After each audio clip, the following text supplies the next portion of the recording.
This is the FFR Trading Market Minute. And again, we're looking at the SPY, the ETF for the S&P 500.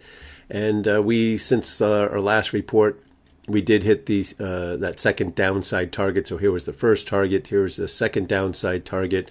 There is another target here below, this kind of demand zone down here. I did want to point out now, we are below the so I put the 200-day moving average here. We're now trading below the 200-day moving average.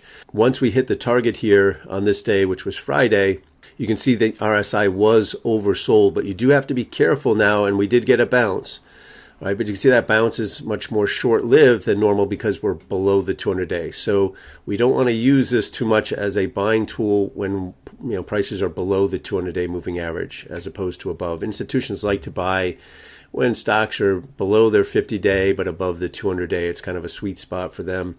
Once we go below the 200-day, you're going to see a lot less of that. So a lot of times this will start, if it starts trending lower, you'll get these oversold conditions, but they can stay oversold for a longer period of time. So now that that second downside target has been hit, we're below the 200-day. What does that mean now? Well, now the 200-day will act as resistance, whereas before it was, a support, potential support. And you can see prices come back to it and hasn't been able to close back above that 200-day. So things are now more bearish than bullish.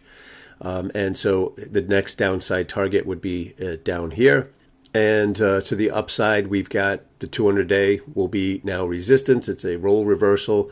You've got a small gap here that might also act as some resistance back to the upside here. And then what was support before, all right, roll reversal, resistance right in here. So these are your kind of upside resistance, and the next downside target is going to be down in this demand zone here. So again, things more bearish than bullish. And again, this all started off when we went to our monthly chart. And again, here's that monthly chart, and we had that divergence. So we had the higher high that the market was making, but the oscillator here was making a lower high. So we had that bearish divergence on the monthly chart. And I said that's it's a longer term signal, obviously, because it's a bigger time frame. It's like turning a ship. But you can see what has happened since we got that heads up, if you will. And that's just one thing. That's a technical indicator. Obviously, we had other fundamental indicators that were telling us the market was strongly overvalued up here, I guess is how you might put that. All right, so we'll see how this continues to play out, and watch those levels that I pointed out there for you. Economic data set for release next week. Wednesday kicks some of the bigger news off with the retail sales and ISM manufacturing PMI. Friday, average hourly earnings and the big non-farm payrolls report, and ISM services PMI at 10 o'clock. Hope that helps. Have a great rest of your trading week. We'll see you back next week in the FFR Trading Market Minute.